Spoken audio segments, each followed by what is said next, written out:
এখন সময় চেঞ্জ হয়ে গেছে, পট পরিবর্তন হয়েছে। আল কোরআনের মাহফিলে যদি কেউ বাধা দিতে আসে তার হাত ভেঙে ফেলা হবে, কথা বলেন ঠিক কিনা? আলেম ওলামাদের বিরুদ্ধে যদি কেউ উল্টাপাল্টা কোনো কিছু বলে তার জিহ্বা টেনে ছিঁড়ে ফেলা হবে, কথা বলেন ঠিক কিনা? একে থাপড়াইয়া গালে দাঁত ফেলাই দেওয়া হবে, কথা বলেন ঠিক কিনা? আল্লাহ রাব্বুল আলামিন 1,24,000 পয়গম্বর আল্লাহর এই জমিনে প্রেরণ করলেন পর্যায়ক্রমে। বন্ধুগণ কান লাগান, আজ থেকে প্রায় 6,500 বছর আগে, কয় হাজার বছর আগে, আজ থেকে প্রায় 6,500 বছর আগে আল্লাহ রাব্বুল আলামিন আদম আলাইহিস সালামকে পৃথিবীতে পাঠাইলেন। সর্বশেষ 577 খ্রিস্টাব্দে আমাদের নবীজিকে পৃথিবীতে পাঠাই দিলেন। এই সময়টা হিসাব করে ক্যালকুলেশন করে দেখা গেল 1,24,000 পয়গম্বর নবী রাসূল পৃথিবীতে এসেছেন। গড়ে হিসাব করলে দেখা যায় প্রতি বছরে 20 জন করে নবী পৃথিবীতে এসেছিলেন। সুবহানাল্লাহ কোন? প্রতি বছরে। আল্লাহর নবী বিশ্ব নবীকে সাহাবা আজমাইন রাদিয়াল্লাহু তাআলা আনহুম প্রশ্ন করেছিলেন, ইয়া রাসূলুল্লাহ মাতা ওয়াজাবাত লাকান নবুওয়া, ইয়া রাসূলুল্লাহ আপনি কখন থেকে নবী? নবীজি বললেন, ওয়া আদামু বাইনার রূহি ওয়াল জাসাদি, আদম আলাইহিস সালাতু ওয়াস সালাম এবং তার রূহ যখন আলাদা ছিল, অর্থাৎ আল্লাহ রাব্বুল আলামিন এখন আদম আলাইহিস সালাতু ওয়াস সালামকে তৈরি করেন নাই, সৃষ্টি করেন নাই। নবীজি বললেন তখন থেকে বা তার আগ থেকে আমি নবী। তার আগ থেকেও আমি নবী। মুসলিম শরীফের হাদিস, ইবনে মাজাহ হাদিসটি এসেছে, ওয়া আদামু বাইনার রূহি ওয়াল জাসাদি, আদম এবং তার রূহ যখন আলাদা ছিল, আদম হয় নাই কমপ্লিটলি, তখনও আমি নবী। কোন আল্লাহু আকবার। আমার একান্ত আপনজনেরা কান লাগান, বিশ্ব নবী পৃথিবীতে আসলেন 12 রবিউল আউয়াল তারিখটা সবচাইতে প্রসিদ্ধ। 577 খ্রিস্টাব্দে আমার নবীজি সুবহে সাদিকের সময় দুনিয়ায় আসলেন। আসার পরেই নবীজি কিভাবে আসলেন? অন্য অন্য বাচ্চারা যখন পৃথিবীতে আসে মায়ের গর্ভ থেকে রক্ত পানি মিশ্রিত অবস্থায় আসে, নবী যখন দুনিয়ায় আসলেন মা আমিনার গর্ভ হয়ে, তখন আল্লাহর নবী বিশ্ব নবী পুত পবিত্র অবস্থায় জমিনে পড়েই আল্লাহ রাব্বুল আলামিনের কাছে মাথাটা উঁচু করে শুকরিয়া আদায় করলেন। আর আল্লাহ রাব্বুল আলামিনের হাবিবের আগমনে তামাম পৃথিবীর সমস্ত কুল মাখলুকাত আল্লাহর শুকরিয়া এবং প্রশংসা করেছিলেন। কোন আল্লাহু আকবার। বন্ধুগণ, আমার নবীর বাপের নাম জানেন? জানা আছে? মায়ের নাম জানা আছে? হাবিজাবি, পাতিনেতা, পসানেতাদের নাম তো সবার মুখস্থ, ঠিক কিনা? লেলিন, মাওসেতুং, কালমাস, মুসুলনি, কামাল পাশা, আতাতুর্ক, ঠিক কিনা? অনেক দুনিয়ার পসা লিডারদের নাম মুখস্থ, কিন্তু আমার নবীর পরিবারের সদস্যদের নাম কি মুখস্থ আছে? বলেন তো, নবীজির আব্বার নাম কি? মায়ের নাম? সবাই বলেন, নাহলে ফেল হয়ে যাবেন। মায়ের নাম কি? দাদার নাম? দাদির নাম? দাদির নাম জানেন না? দাদির নাম হলো বাররা। কি নাম? নানার নাম কি? নানির নাম? আল্লাহ। আমার বন্ধুগণ কান লাগান, আমার নবীর বাবার নাম আবার নবীর বাবার নাম আব্দুল্লাহ, মায়ের নাম আমিনা, দাদার নাম আব্দুল মুত্তালিব, দাদির নাম ফাতেমা, নানার নাম আব্দুল ওয়াহাব, নানির নাম বাররা, শ্বশুরের নাম খুয়াইলিদ, আর শাশুড়ির নাম ফাতেমা বিনতে জায়দা। মনে থাকবে? নামটা মুখস্থ করে নেবেন। আমার নবীর আব্বার নাম আব্দুল্লাহ, মায়ের নাম আমিনা, দাদার নাম আব্দুল মুত্তালিব, দাদির নাম ফাতেমা, নানার নাম হলো আব্দুল ওয়াহাব, নানির নাম হলো বাররা, শ্বশুরের নাম হলো খুয়াইলিদ, আর শাশুড়ির নাম হলো ফাতেমা বিনতে জায়দা। মুখস্থ করে নেবেন, কিন্তু সামনে পরীক্ষা নেব। আমার একান্ত আপনজনেরা, আল্লাহ রাব্বুল আলামিন তার হাবিবকে পৃথিবীতে পাঠাই দিলেন। নবীজি মক্কায় 40 বছর থাকলেন। নাম দিল আল আমিন, মানে কি? বিশ্বাসী। মানে কি? নাম দিল আস সাদিক, সত্যবাদী। কি নাম? এই মক্কার মুশরিক কাফেররা দিয়েছে নবীজিকে আল আমিন, আস সাদিক। নবীজিকে তারাই এই উপাধি দিল। মক্কায় 40 বছর ধরে নবীজি সবার কাছে খুব শ্রদ্ধাভাজন, খুব সম্মানিত, সবার নয়নের মনি, কলিজার টুকরা। আমার বন্ধুগণ কান লাগান, সামনে গুরুত্বপূর্ণ কথা আসছে। আমার নবী যখন নবুয়ত পাইল, 40 বছর বয়সে যখন আল্লাহ রাব্বুল আলামিন তাকে নবুয়ত দিলেন, শুরু হয়ে গেল দুশমনি। মক্কার কুরাইশ কাফেররা দুশমনি শুরু করে দিল। নবীজি গোপনে 3 বছর দাওয়াত দিলেন, এবার প্রকাশ্যে দাওয়াত দিলেন। এবার প্রকাশ্যে দেওয়ার কারণে দুশ্মনী কমলো না বাড়লো? কথা কন আমার বন্ধুগণ। এইভাবে মক্কায় নবীজি নবুয়তের 13 বছর, নবুয়তের 13 বছর নবীজি মক্কায় থাকলেন। সর্বশেষ নবীজিকে কাফেররা হত্যা করার জন্য সিদ্ধান্ত নিল। নাউজুবিল্লাহ। কাফেররা হত্যা করার জন্য সিদ্ধান্ত নিল। আবু জাহেল জরুরি মিটিং ডাকলো, বৈঠক ডাকলো। আবু জাহেল মক্কার যতগুলো গোত্র ছিল, ওই মুশরিক কাফের লিডার যতগুলো ছিল সবাইকে ডাকলো, আসো আসো জলদি করে আসো। মক্কার মিশনকে ধ্বংস করে দেওয়ার জন্যে, মোহাম্মদের মিশনকে, মোহাম্মদের নতুন ধর্মকে ধ্বংস করে দেওয়ার জন্যে, মোহাম্মদকে উৎখাত করার জন্যে, ধ্বংস করার জন্যে তোমরা আসো, তোমাদের সাথে পরামর্শ করব। আর তাদেরকে থামানো যাচ্ছে না, দাবায় রাখা যাচ্ছে না। বৈঠক শুরু হয়ে গেল কোথায়? মক্কার সংসদ ভবন, নাম তার দারুন নাদওয়া। মক্কার সংসদ ভবন নাম কি বলেন? দারুন নাদওয়া। আজকে আমাদের বাংলাদেশের সংসদ ভবনে, প্রধানমন্ত্রীর গণভবনে, খুনি হাসিনার গণভবনে সপ্তাহে 2 দিন মদের বৈঠক বসত, ঠিক কিনা? সপ্তাহে 2 দিন মদের বৈঠক বসত। এই মাদার অফ মাফিয়া, এই পতিত সরকারের এই প্রধানমন্ত্রী নিজেও মদ পান করত, উল্টা পাল্টা করত, আর উল্টা পাল্টা নির্দেশ দিত, হুকুম দিত তার কেনা গোলাম পুলিশ বাহিনীকে। কথা কন ঠিক কিনা? লাইসেন্সদারি এই কেনা গোলামকে, লীগদেরকে উল্টা পাল্টা তারা হুকুম করত, আর তারা নিরপরাধ নিরস্ত কলিজার টুকরা মায়ের ধনগুলোকে গুলি করে দুনিয়া থেকে বিদায় দিল, ঠিক কিনা? আবু সাইদের মতো একজন বীর পুরুষ, শহীদ, বীর শ্রেষ্ঠ আবু সাইদ, রংপুরে তার বাড়ি, আমার বাড়িও রংপুর। বন্ধুগণ, আবু সাইদ আমাদেরকে কি শিক্ষা দিয়ে গেল? আবু সাইদ শিক্ষা দিয়ে গেল ন্যায্য অধিকার আদায়ের লক্ষ্যেই, পৃথিবীতে আল্লাহর জমিনে ইনসাফ প্রতিষ্ঠার লক্ষ্যেই জালিমের বন্দুকের সামনে বুক পেতে দিতে রাজি আছি, তবুও রাজপথ ছাড়তে রাজি না, রাজি না, রাজি না। আবু সাইদের মতো হাজার হাজার যুবক বাংলার জমিনে পয়দা হয়ে গেছে ঘরে ঘরে। আপনাদের এই এলাকায় কি আছে আবু সাইদের মতো কেউ? লিল্লাহে তাকবীর, লিল্লাহে তাকবীর। আবু সাইদের মতো যুবকরা শোনো, তোমাদেরকেও যদি আল্লাহর দিন প্রতিষ্ঠার জন্যে, আল্লাহর জমিনে কোরআনের রাজ কায়েম করার জন্যে আবু সাইদের মতো বুকের রক্ত জমিনে ঢেলে দিয়ে শাহাদাতের মৃত্যু যদি সঁপে নিতে হয়, আর শাহাদাতের মৃত্যুর সাথে যদি আলিঙ্গন করতে হয়, আমরা শাহাদাতের মৃত্যুর সাথে আলিঙ্গন করতে রাজি আছি, তবুও বাতিলের কাছে মাথা নত করতে রাজি না। কষ্ট হচ্ছে? মক্কার কুরাইশ কাফেররা নবীজিকে কি করলো? হত্যা করবার জন্য তার ষড়যন্ত্র করলো। কেমন ষড়যন্ত্র? ওই যে আমি কি বললাম, মক্কার সংসদ ভবনের নাম কি? দারুন নাদওয়া। নাম কি? দারুন নাদওয়া। এটা অনেক আগের একটা সংসদ ভবন, অনেক আগের একটা ঘর। এই ঘরটা ছিল হাকিম ইবনে হিজামের। এই ঘরটা 200 বছর আগে ছিল কুসাইয়ের। কুসাই বিক্রি করেছে হাকিম ইবনে হিজামের কাছে। তখন সে মুসলমান হয় নাই, কালিমা পড়ে যখন মুসলমান হয়ে গেল, মুআবিয়া রাদিয়াল্লাহু তাআলা আনহু যখন ক্ষমতায় আসলেন, ওই দারুন নাদওয়া নামক সংসদ ভবনটা মুআবিয়া রাদিয়াল্লাহু তাআলা আনহুর কাছে বিক্রি করলেন। আর বললেন, ওগো আমিরুল মুমিনিন, এই মক্কার সংসদ ভবনটা আমি কুসাইয়ের কাছে কিনে নিয়েছিলাম 1 ড্রাম মদের বিনিময়ে। কয় ড্রাম? 1 ড্রাম মদের বিনিময়ে। আর আজকে এই সংসদ ভবনটা আমি আপনার কাছে বিক্রি করে দিলাম 1 লক্ষ দিরহামে। তখন মুআবিয়া রাদিয়াল্লাহু তাআলা তাকে একটু ঠাট্টা করে বলছিল, আরে তোমাদের বাপ দাদা 14 গোষ্ঠীর একটু সেই স্মৃতিবিজড়িত একটা জায়গা, সেটাও তুমি বিক্রি করে দিলা, ধ্বংস করে দিলা, একটু ধরে রাখলা না? ওই সাহাবী বলছে, ওগো আমিরুল মুমিনিন, কাফের মুশরিকদের পতনের মধ্য দিয়া জাহেলি যুগের সমাপ্ত হয়েছে। জাহেলদের মতবাদর্শের কবর রচিত হয়ে গেছে।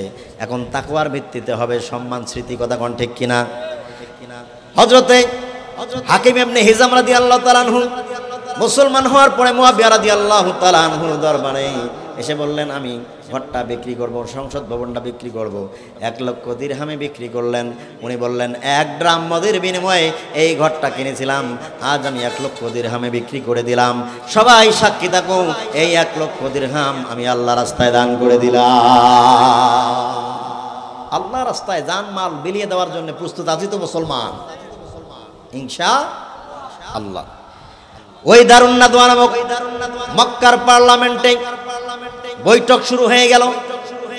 এমন সময় একজন সাদা ধবধবে দাড়ি, ধবধবে সাদা পাঞ্জাবি, পায়জামা, সাদা টুপি পরে একজন ওই সংসদ ভবনের দরজায় এসে দাঁড়িয়ে গেল।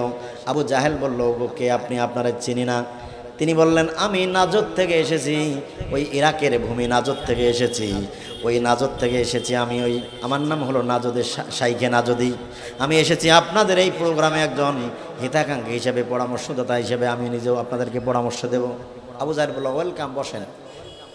এই লোকটা হলো সিরাত ইবনে হিশাম আর রাহিকুল মাকতুম, সিরাত বিশ্বকোষ, এই তিনটা ইতিহাসের কিতাব থেকে, ইতিহাসের বই থেকে আমি রেফারেন্স দেবো আপনাদেরকে।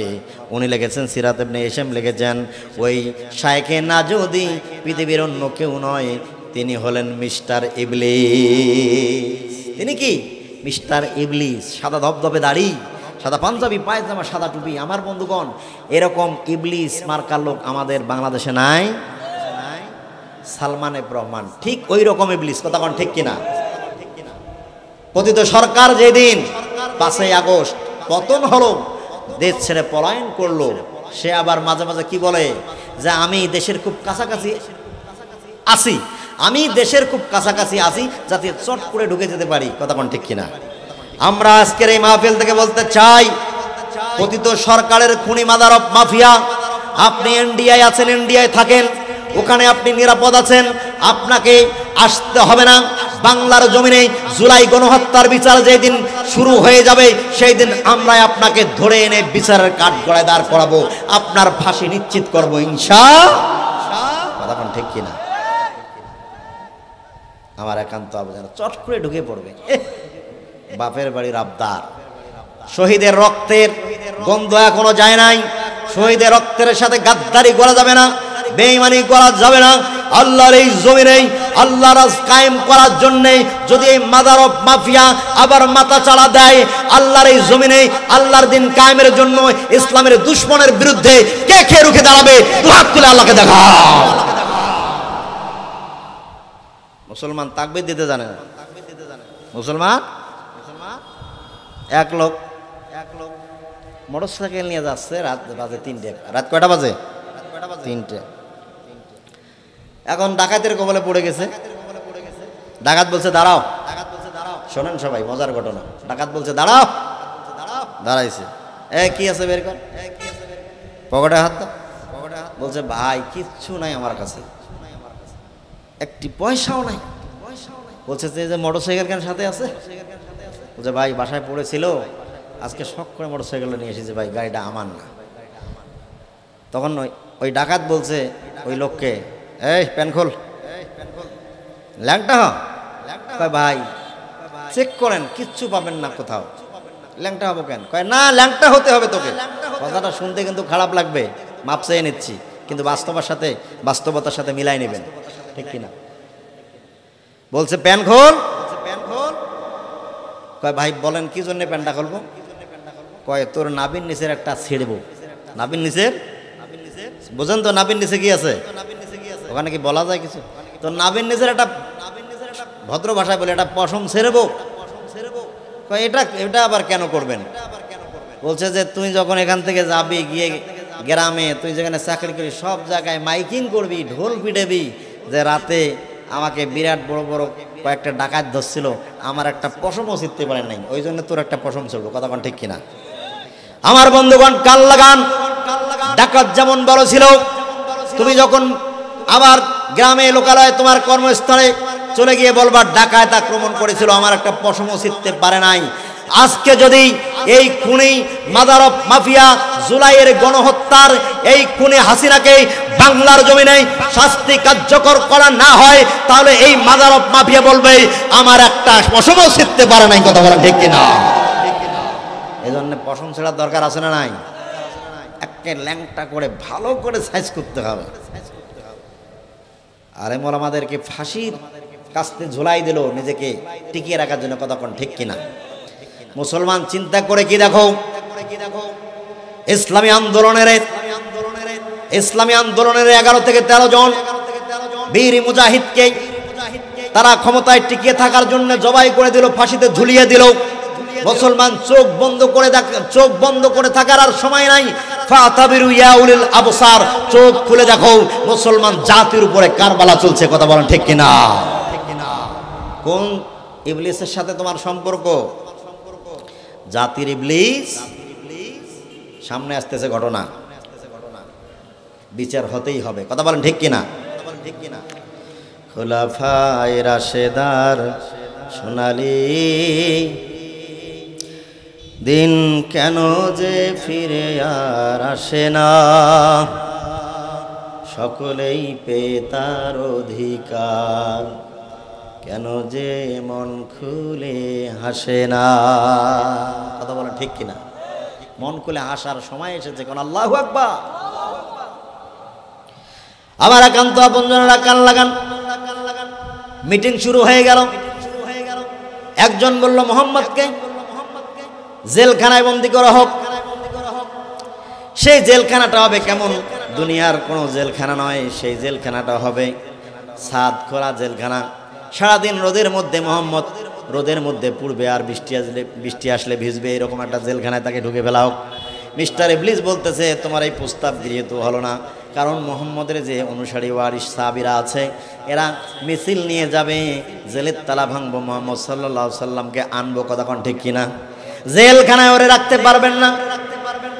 আর একজন বলল মোহাম্মদকে কি করবেন?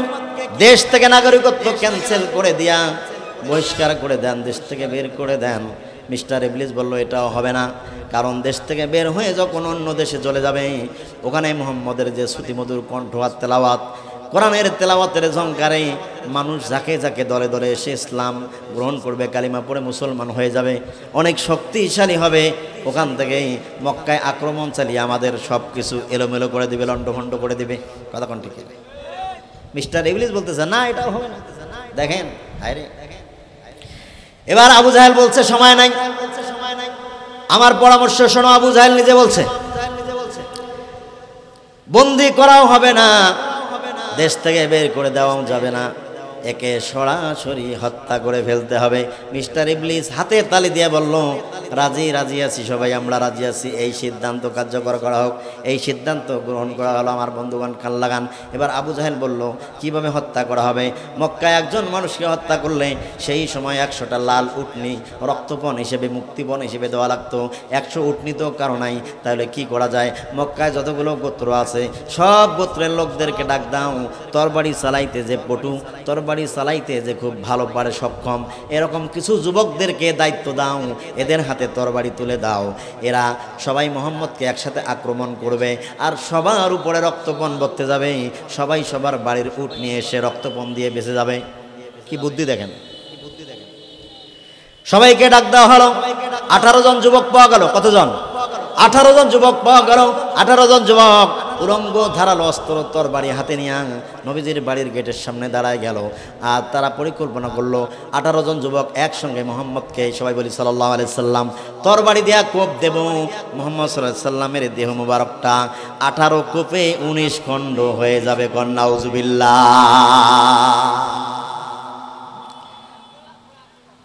সিদ্ধান্ত মোতাবেক অ্যাকশন শুরু হয়ে গেল মক্কার কুরাইশ কাফেরদেরকে।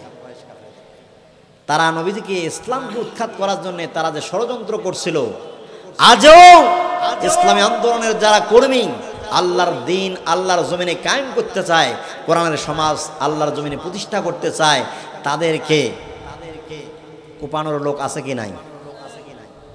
কুত্তেলিক আছে না?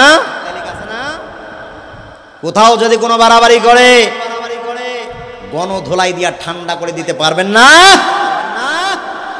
খুব জ্বালাইছে, জ্বালানোর আর সময় 1 সেকেন্ড দেওয়া হবে না। কথা বলেন ঠিক কিনা? কষ্ট হয় বন্ধুগণ। এবার তারা কি করলো?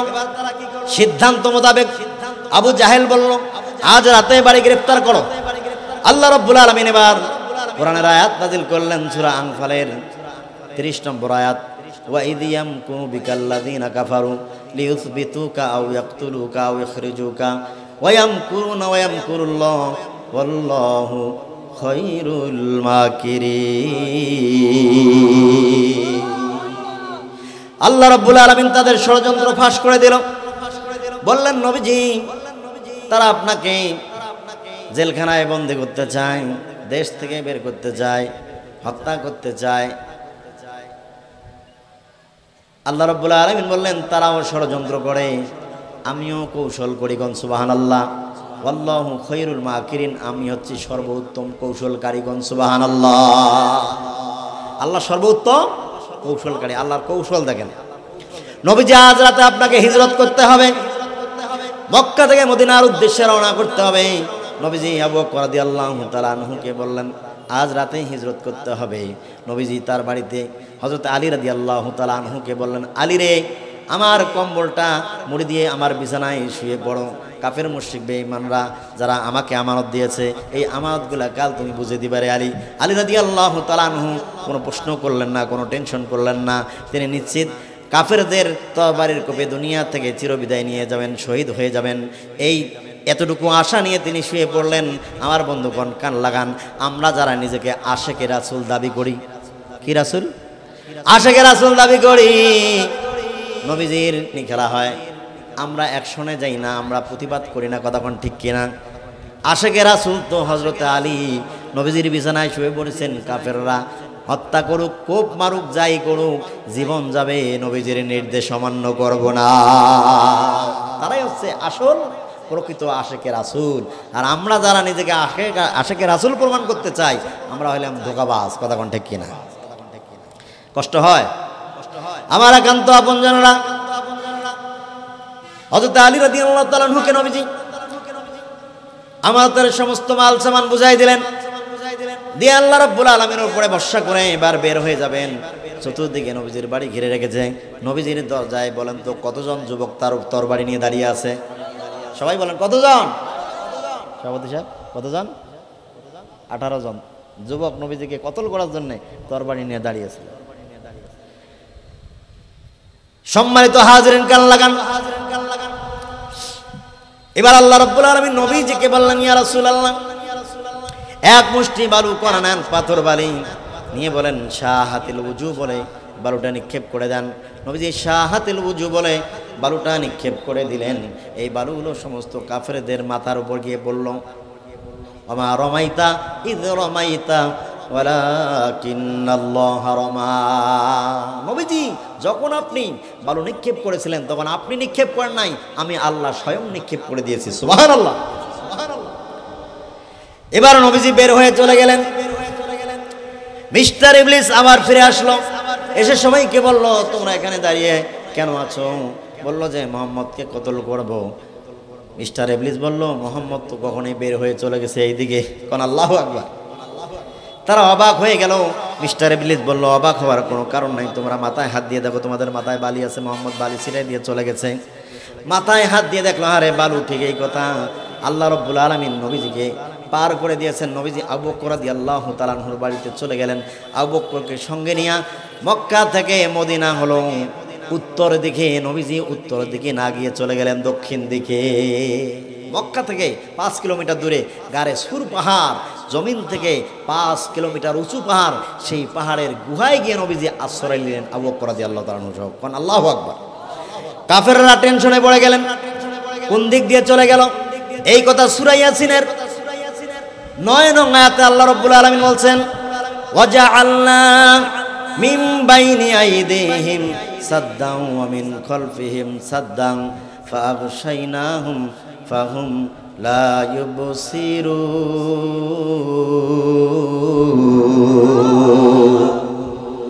আল্লাহ রাব্বুল আলামিন বলেন, আমি কাফেরদের সামনে এবং পিছনে প্রাচীর দাঁড় করিয়ে দিয়েছি, উপর দিক থেকে ঢেকে রেখেছি, তারা কিছুই দেখতে পারে নাই। নবীজি সুন্দরভাবে নিরাপত্তার সাথে বেরিয়ে গেছে। কোন আল্লাহু আকবার।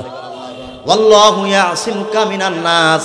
আল্লাহ রাব্বুল আলামিন বলছেন, নবীজি, আমি মানুষের ষড়যন্ত্র থেকে, কাফেরদের ষড়যন্ত্র থেকে আমি আল্লাহই আপনাকে হেফাজত করব, আপনার কোনো টেনশন নাই। আল্লাহ পাক কি হেফাজত করছেন? চলে গেলেন কোথায়? গারে সুরে। তারা খুঁজতে খুঁজতে মক্কার এমন কোনো অলিগলি বাদ ছিল না, তারা নবীজিকে খোঁজে নাই। শেষ পর্যন্ত তারা কি করলো, সুরাকা নামে এক বদমাশ ছিল, কুখ্যাত বিখ্যাত মক্কার কাফের, সে ছিল ফুটপ্রিন্ট বিশেষজ্ঞ। পায়ের ছাপ দেখে দেখে কোন লোক কোন দিকে যাইতো, এ বেটা সেই দিকে নিয়ে যাইতো লোককে। মক্কায় ঘোষণা হয়ে গেল, কেউ যদি মোহাম্মদকে জীবিত অথবা মৃত অবস্থায় আমাদের সামনে হাজির করে দিতে পারো, তাকে একটা দুইটা 10টা 20টা নয় 100 লাল উটনি পুরস্কার দেওয়া হবে। এবার ওই সুরাকাকে বলা হলো, তুমি দেখো কোথায় গেল মোহাম্মদ।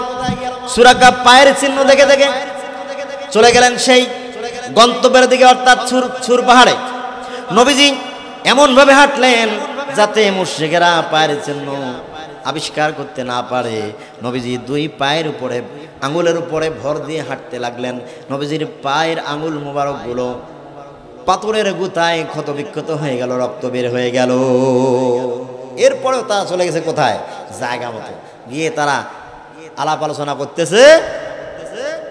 এমন অবস্থায় ওই যে ইয়ার ভিতর, ওখানে গুহার মধ্যে অনেক কিন্তু ঘটনা, আমি সংক্ষেপে বলতেছি যেহেতু সময় কম, অনেক ঘটনা। নবীজি চলে গেলেন গারে সুরে, আবু বকর রাদিয়াল্লাহু তাআলা সহ। ওখানে গিয়ে কাফেররা যখন উঠলো, ওখানে গিয়ে দেখে যে সেই গুহার মুখে মাকড়সা এমনভাবে জাল বিস্তার করে রেখেছে, কবুতরে সে ডিম পেড়েছে। ওই আবু জাহেল, আবুল আহাব, উতবা, সায়বা এরা দেখে বলে যে মাকড়সা এত বেশি জাল এখানে বিস্তার করছে, কবুতর জঙ্গলি কবুতর এসে ডিম পাচ্ছে, এই জায়গাটা এখানে কেমন করে মোহাম্মদ তার সাথে থাকবে? এই জায়গাটা তো আমার মনে হচ্ছে মোহাম্মদের জন্মের আগে মাকড়সা আসি জাল বিস্তার করছে। কারণ আল্লাহু আকবার। আবু বকর রাদিয়াল্লাহু তাআলা ভয় পেয়ে গেলেন।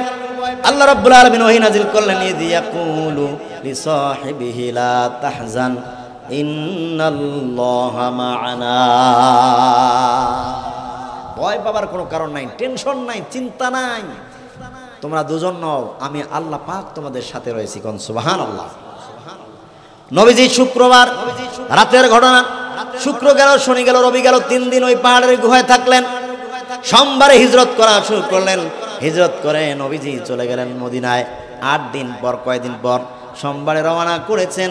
সোমবারেই নবীজি হিজরত করে সেই মদিনার কুবা পল্লীতে গিয়ে হাজির হয়ে গেল। মক্কার ষড়যন্ত্র 13 বছরের অত্যাচার, নির্যাতন, নিপীড়নে অতিষ্ঠ হয়ে শেষ পর্যন্ত কাফেরদের টার্গেটে চলে আসলেন। বারবার তাকে হত্যা করে ফেলা হবে। আল্লাহ পাক অর্ডার করলেন, নবীজি চলো মদিনায়। নবীজি চিন্তা করলেন হয়তোবা মদিনায় ভালো থাকবো, কিন্তু দুঃখের বিষয় হলো মক্কার লোকেরা, মক্কার মুশরিক কুরাইশ কাফেররা নবীজিকে যে অত্যাচার, নির্যাতন, নিপীড়ন চালিয়েছিল, এর থেকেও মদিনার মুনাফিকরা 100 গুণ, 1000 গুণ, লক্ষ গুণ বেশি নবীজিকে কষ্ট দিয়েছে। কোন নাউজুবিল্লাহ। 100 গুণ, লক্ষ গুণ, 1000 কোটি গুণ বেশি কষ্ট দিয়েছে। মদিনার সেই আউস এবং খাজরাজ গোত্রের এক নেতা ছিল, খাজরাজ গোত্রের, তার নাম ছিল আব্দুল্লাহ বিন উবাই বিন সালুল। এই মুনাফিক লিডার কি করলো, এই আউস এবং খাজরাজ গোত্র তারা মুনাফিক লিডারকে তারা কি করলো, নেতা বানার জন্য, গভর্নর বানার জন্য তারা মুকুট তৈরি করলো। ইতিমধ্যেই নবীজি পৌঁছে গেলেন, পরে তারা নবীজিকেই নেতা বানালেন। কোন আল্লাহু আকবার। এই মুনাফিক ইসলাম গ্রহণ করলো না। বদর যুদ্ধ হলো। নবীজি বদর থেকে যখন বিজয়ী বীর হিসেবে ফিরে আসলেন, তখন আব্দুল্লাহ বিন উবাই, এই মুনাফিক নেতা, ভয় পেয়ে গেল। তখন নবীজির হাতে হাত রেখে সে কালিমা পড়ে মুসলমান হয়ে গেল। বলেন তো, এই মুসলমান কি লোক দেখানো মুসলমান নাকি সত্যি সত্যি মুসলমান? হ্যাঁ, লোক দেখানো মুসলমান। আব্দুল্লাহ বিন উবাই বিন সালুল সে কি ছোটখাটো মুনাফিক নেতা ছিল? অনেক বড় মুনাফিক নেতা ছিল। আমার বন্ধুগণ, কান লাগান, সে ইসলামকে ধ্বংস করার জন্যে ভিতর থেকে ষড়যন্ত্র করেছিল। নবীজিকে হত্যা করার জন্য তারা ষড়যন্ত্র করেছিল। আব্দুল্লাহ বিন উবাই বিন সালুল নবীজির সঙ্গে একটা বিষয়ে একমত হতে পারেন নাই। নবীজি রাষ্ট্রপ্রধান হবেন, নবীজি মদিনার নেতা হবেন, নবীজি রাজনৈতিক নেতা হবেন, এটা আব্দুল্লাহ বিন উবাই সহ্য করতে পারে নাই। নবীজির সাথে নামাজ পড়েছে, রোজা রেখেছে, বিভিন্ন যুদ্ধে গিয়েছে। আমার বন্ধুগণ, কান লাগান, নবীজি বক্তব্য দেওয়ার আগে আব্দুল্লাহ বিন উবাই সালুল সে মদিনার মসজিদে দাঁড়িয়ে শুক্রবার বলছে, হাজা রাসূলুল্লাহ সাল্লাল্লাহু আলাইহি ওয়াসাল্লাম, ইনি হচ্ছেন আল্লাহ রসুল, বাইনা আজহিরুকুম, তিনি আপনাদের সামনে উপস্থিত, তার কারণে তোমরা সম্মানিত হয়েছ। তাকে তোমরা শক্তিশালী করবে, তাকে সাহায্য করবে, তিনি যা বলবেন তাই করবে এবং তার আনুগত্য করবে, এই কথা বলে সেই মুনাফিক নেতা বসে পড়ত। এরকম ছিল। বন্ধুগণ, কান লাগান, রাজনৈতিক জীবনে এসে নবীদের সাথে একমত হলেন না এই আব্দুল্লাহ বিন উবাই। আল্লাহর জমিনে আল্লাহর দিন প্রতিষ্ঠিত হোক, আল্লাহর জমিনে কোরআনের রাজ কায়েম হোক, কোরআনের সমাজ কায়েম হয়ে যাও, এটা আব্দুল্লাহ বিন উবাই চায় নাই। আপনারা বলেন তো, এরকম মুনাফিক শুধু মদিনায় ছিল নাকি এখন তামাম পৃথিবীতে আছে? তার প্রমাণ আমাদের বাংলাদেশ, তার প্রমাণ আমাদের বাংলাদেশ। বাংলাদেশে ইসলাম কায়েম না হওয়ার কারণ কি? বাংলাদেশে আল্লাহর এই জমিনে 90% মুসলমানের দেশে কেন রাষ্ট্র ক্ষমতায় ইসলাম যাইতে পারছে না? একটা কারণ আছে, সেই কারণটা হচ্ছে আমরা যারা মুসলমান নিজেকে দাবি করছি 90% মুসলমান আছি, 10% কাফের আছি। 90% মুসলমান হলাম শুধু ভোটার লিস্টের মুসলমান, কথা বলেন ঠিক কিনা? এই মুসলমানগুলো যদি আসল মুসলমান হইতো, অরিজিনাল মুসলমান হইতো, তাহলে আল্লাহর জমিনে 90% মুসলমানের দরকার ছিল না। 50% 40% মুসলমান হইলে আল্লাহর জমিনে আল্লাহর কোরআনের রাজ কায়েম হয়ে যেত। কিন্তু এই মুনাফিক মুসলমানদের কারণে আল্লাহর জমিনে আল্লাহর দিন প্রতিষ্ঠা হচ্ছে না, কথা বলেন ঠিক কিনা? কথা বলেন ঠিক কিনা? এই জন্য আল্লাহর জমিনে ইসলামী হুকুমত কায়েম করার জন্য আসল মর্দে মুজাহিদ মুসলমান দরকার, কথা বলেন ঠিক কিনা? আমার হাতে এই যে কাগজ দেখতে পাচ্ছেন, এই কাগজের মধ্যে যদি লেখা থাকে পানি, কাগজটাকে ভিজবে? বলেন তো ভিজবে? এই কাগজের মধ্যে লেখা আছে পানি, কাগজটা ভিজবে না। কাগজটার মধ্যে লেখা আছে আগুন, কাগজটা পুড়বে না। বলেন তো কি কারণে? কারণ এটা বাস্তবে আগুন না, বাস্তবে পানি না। বাস্তব আগুন যদি হইতো কাগজটা অবশ্যই পুড়তো, বাস্তব পানি হইলে কাগজটা অবশ্যই ভিজে যাইতো, কথা কোন ঠিক কিনা? আমার বন্ধুগণ, বাংলাদেশে শুধুমাত্র ভোটার তালিকায় আমরা নামের মুসলমান, বাস্তব মুসলমান হইলে আল্লাহর জমিনে আল্লাহর বিধান, আল্লাহর কোরআনের রাজ কায়েম হয়ে যেত, কথা বলেন ঠিক কিনা? আমার বন্ধুগণ, আমরা বাস্তব মুসলমান হওয়ার চেষ্টা করি। শুধু নবীদের ছোট্টখাটো দুই একটা সুন্নত মানার পরে যদি নিজেকে বলে কি মুসলমান, তাহলে হইল না। তুমি মেসওয়াক করা ফজিলত তো জানো, খাওয়ার শেষে মিষ্টি মুখের হাদিসটাও তো মানো, কথা কোন ঠিক কিনা? শুধু হক কথাটা উচ্চ স্বরে বলতে পারো না, অন্যায় দেখে বারুদ হয়ে জ্বলতেই জানো না। তুমি কেমন মুসলমান একটু বলো না, কেমন তোমার ঈমান একটু ভাবো না, কথা বলেন ঠিক কিনা? তুমি কেমন মুসলমান একটু বলো না, কোথায় তোমার ঈমান একটু ভাবো না। বন্ধুগণ, কষ্ট হচ্ছে? কষ্ট হয়?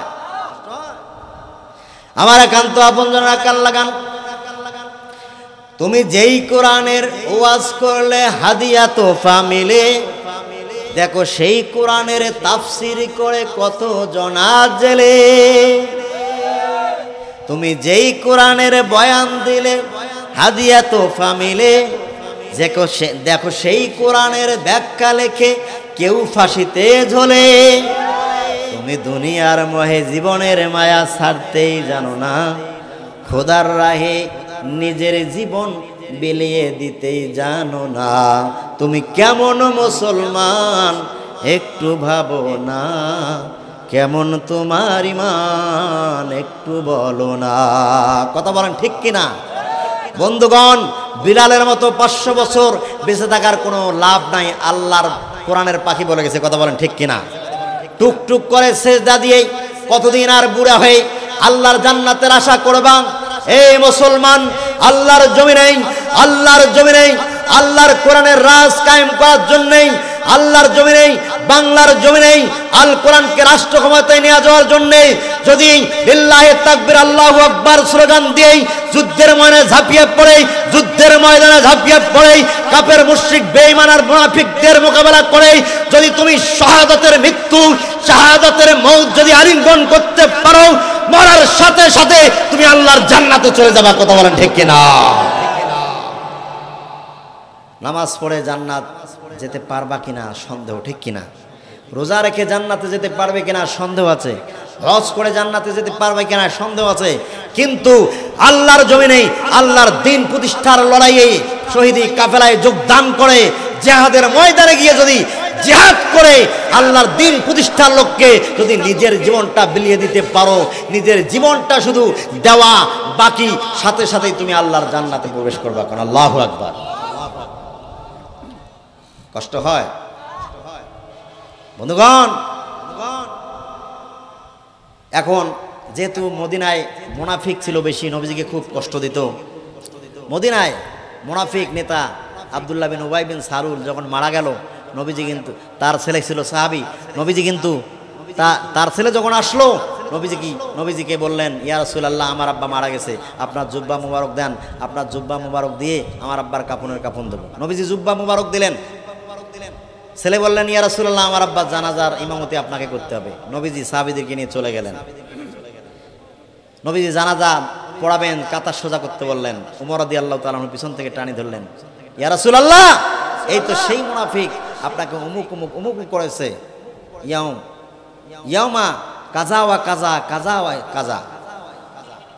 ইয়া রাসূলুল্লাহ, অমুক দিন অমুক অমুক করেছে, আপনাকে হত্যা করার জন্য যত প্রকার ষড়যন্ত্র ছিল সবে করছে, এর জানাজা আপনি দিবেন। নবীজি বললেন, ইয়া উমর, আমাকে ছেড়ে দাও, আল্লাহ আমাকে ইখতিয়ার দিয়েছেন, ইস্তাগফির লাহুম আও লা তাস্তাগফির লাহুম, ইন তাস্তাগফির লাহুম ৭০ মাররা ফালা ইয়াগফিরুল্লাহু লাহুম। আল্লাহ পাক বললেন, নবীজি, আপনি এদের জন্য ক্ষমা প্রার্থনা করেন আর নাই করেন, উভয়টাই সমান। নবীজি নামাজ পড়ালেন জানাজার। এবার আল্লাহ পাক বললেন, ফালা ইয়াগফিরুল্লাহু লাহুম, নবীজি আপনি ৭০ বার তার জন্য দোয়া, তার জন্য মাগফিরাত কামনা করা তো দূরের কথা, কিয়ামত পর্যন্ত যদি আপনি তার জন্য দোয়া করেন, কোশ্চিন কালো আমি তাকে মাফ করব না। কারণ আল্লাহু আকবার। কারণ সে মুনাফিক, সে ইসলামী রাষ্ট্র কায়েম হোক এটা চায় নাই। আজকে যারা আল্লাহর জমিনে ইসলামী রাষ্ট্র কায়েম দেওয়ার পিছনে বাধা দেয়, আল্লাহর জমিনে ইসলামী রাষ্ট্র, আল্লাহর জমিনে কোরআনের সমাজ প্রতিষ্ঠা হোক, এই ওয়াজ করলে যাদের মন খারাপ হয়, যাদের চুলকানি ভাসে, এরাই হলো আব্দুল্লাহ বিন উবাই বিন সালুলের উত্তরসূরি, অর্থাৎ এরাও হলো পাক্কা মুনাফিক। কথা বলেন ঠিক কিনা?